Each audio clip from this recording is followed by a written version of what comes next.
Hey y'all, it's James Nell here. Getting ready to get out here and get some stuff done in the yard today, but before I started just doing stuff, I wanted to make a video letting y'all know that I've been wanting to make YouTube videos for a long time, and what stopped me is me. I don't like my voice, I stutter a lot, well not stutter, but stumble on my words. See, doing it again, I just can't talk. And I get stuck and I embarrass myself, and that's what it is. It's basically I don't want to embarrass myself. But I'm 33, I'm going to get over it. I want to start making videos and showing y'all what I do and why I do it. Because I do some pretty stupid stuff. And sometimes it works out, sometimes it doesn't. Right, here's one of those things. Did this years and years and years ago. It's not such a horrible project.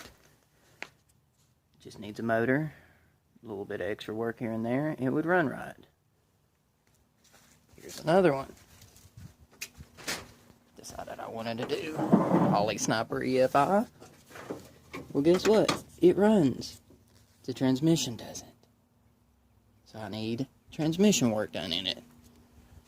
I have come up with wood stove HVAC. I don't know any other way to put it, but I can heat my entire house with the wood stove from one end of the house. It works.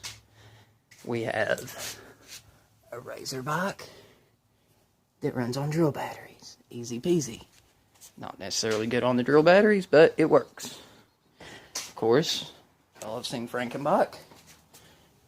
It gets the job done. It's not necessarily the best thing in the world, but nothing I build is.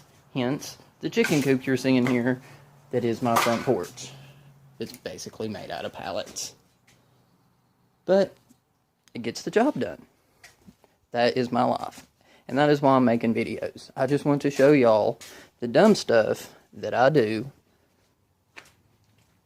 that gets stuff done. This is my wood hoard. I just got it all piled up last week. We're about to build a playhouse in the front yard. Down here, been working on taking down the dog lot and getting the front yard cleaned up. I built me a back deck last year. There's the chicken coop from the outside. Y'all stick with me, and I'll show videos of all the dumb stuff that I do, all the dumb stuff that I build, all the dumb stuff that I get into.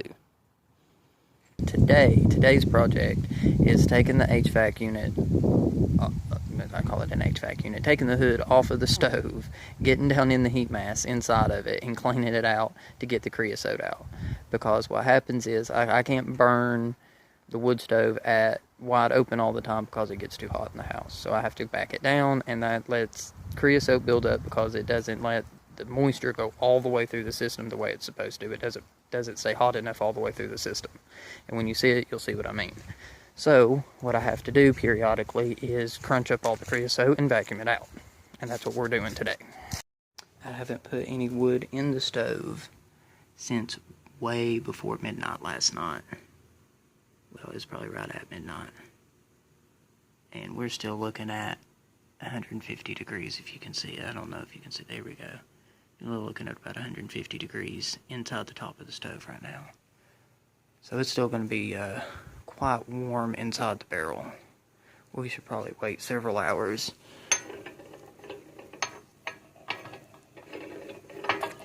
And this is what happens when the barrel starts getting stopped up. Is it won't breathe, and all the moisture, it starts getting warm in there, and all the moisture builds up and it starts dropping out, and it will literally run off the door down. Wow, I still have coals in there. It's about 2 o'clock in the afternoon, and I still have coals. Yay. Well, I'll take it apart and I'll let it start cooling off. I said I had 30 minutes before the baby woke up. That was obviously a lie. She woke up as I was making that last little short clip. So I had to put on some Cletus McFarlane. She'll be occupied for a few minutes. She loves Cletus. She's definitely going to be my little motorhead when she grows up. So let's start disassembling.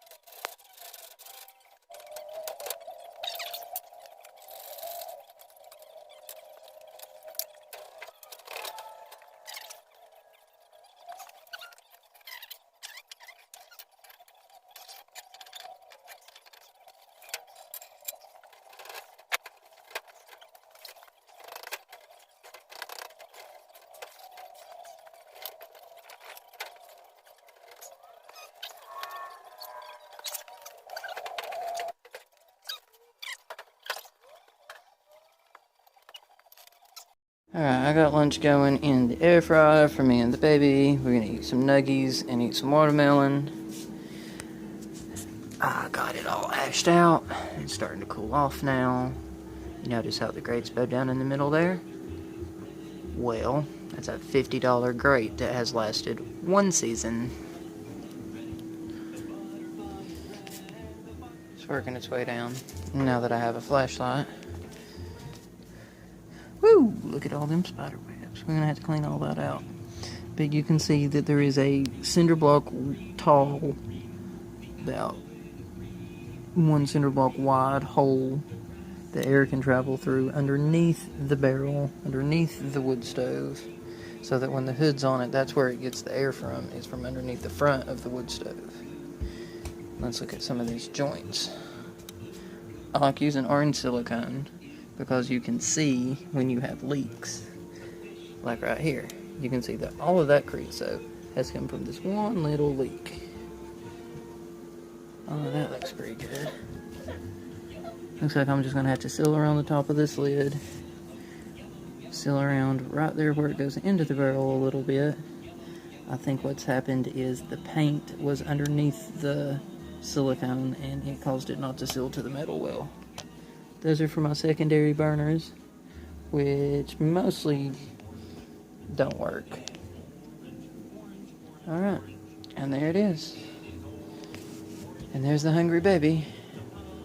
We're going to have to go eat lunch and come back on this in a little bit when all this cools off.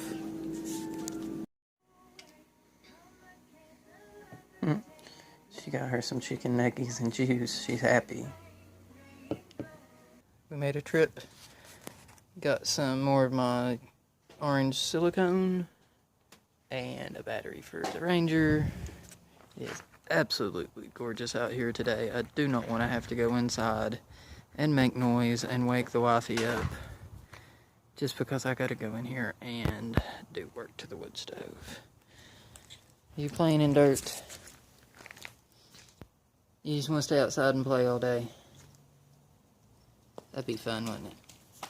Alright, let's do work. Alright, well, I wiggled and I jiggled and I finally got it loose.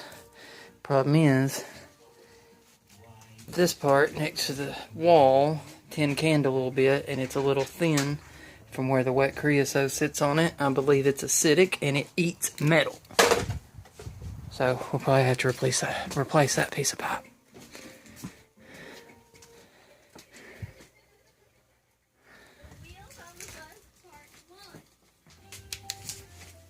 Let's see what it looks like down in there. That's not the bottom.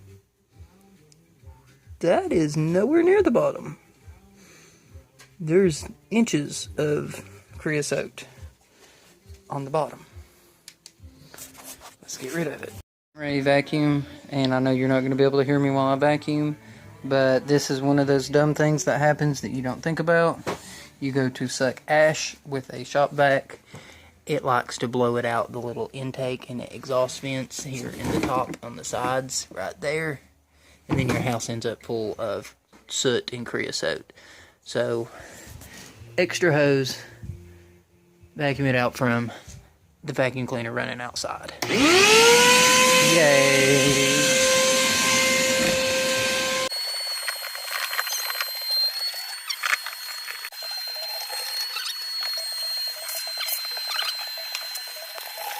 Okay, after several minutes of vacuuming and wrestling with the hoses to get the creosote to go down the hose, it's actually clean to the bottom. And that is why we put the vacuum cleaner outside, because it comes through the exhaust holes on top of the motor, and boom, you end up with creosote all in your house. Alright, I have started. Well, I've got it put back together. I didn't actually have another section of pipe, so I just turned that one sideways and put the weak spot on the side. It tends to always give out on the bottom where the moisture tends to sit more. So I've started sealing this one back.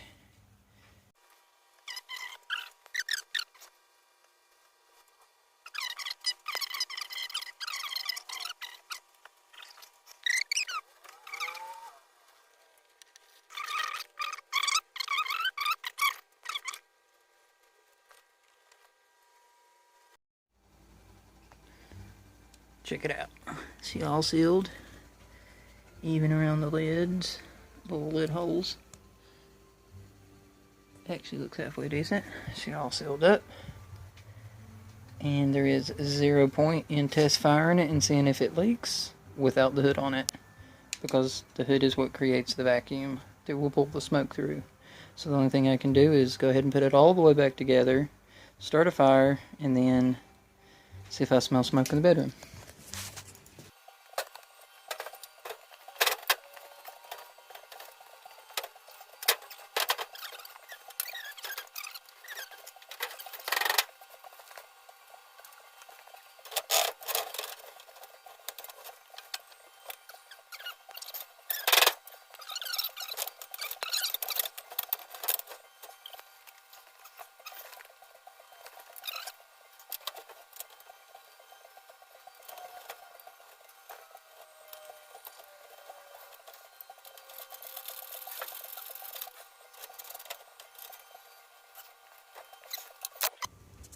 And like I said, it goes all the way to the other end of the house. Cut it on and off here. Volume it up there. Comes out there. Instead of sucking the moisture out like a normal bathroom vent, this one blows air in, which actually kind of works out exactly the same, except it blows the moisture into the rest of the house, which with the wood stove doesn't bother you at all. You can cut it down, and then in the bedroom, I know it's a little dirty, the ceiling needs to be painted, but I cut the center out of a big old light and run the duct down through there.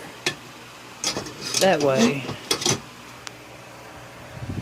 the air comes out the sides and disperses across the ceiling instead of dispersing straight down on you, which I hate. Straight down vents, I hate them, hate them, hate them, hate them.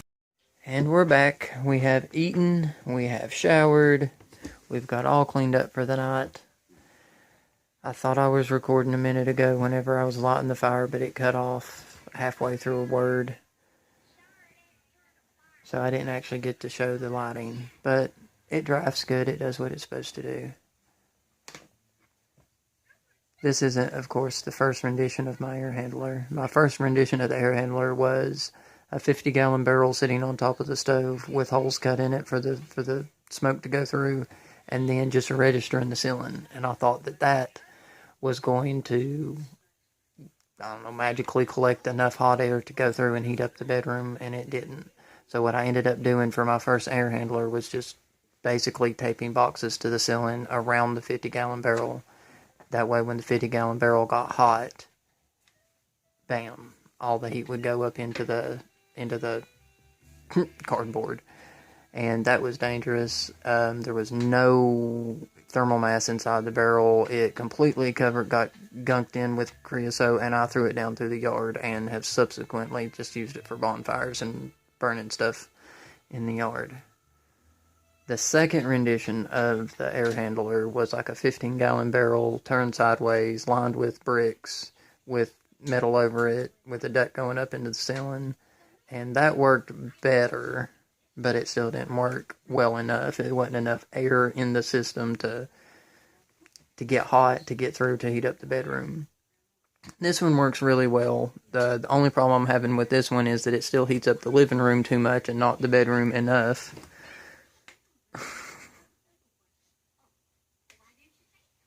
You playing with both remotes? Okay, as long as you don't crank the volume on me. So what I need to do is I need to insulate the metal box, insulate the air handler, maybe make like a little hood that comes out over the stove so it collects more heat off of the stove. That way more heat will end up in the bedroom and that big old metal box doesn't act like a radiator in the living room as much. But I don't guess it really matters because this will be the last year that it gets used as primary heat. We're over having a wood stove. We're over the smoke. We're over the smell. We think that we can do a mini split system so we're going to have AC and heat and hopefully not have a $250 a month in the wintertime power bill like we did when we were running space heaters. hence why we started with the wood stove in the first place. But thanks for watching today. If you didn't learn anything, maybe at least had fun watching me do stupid stuff.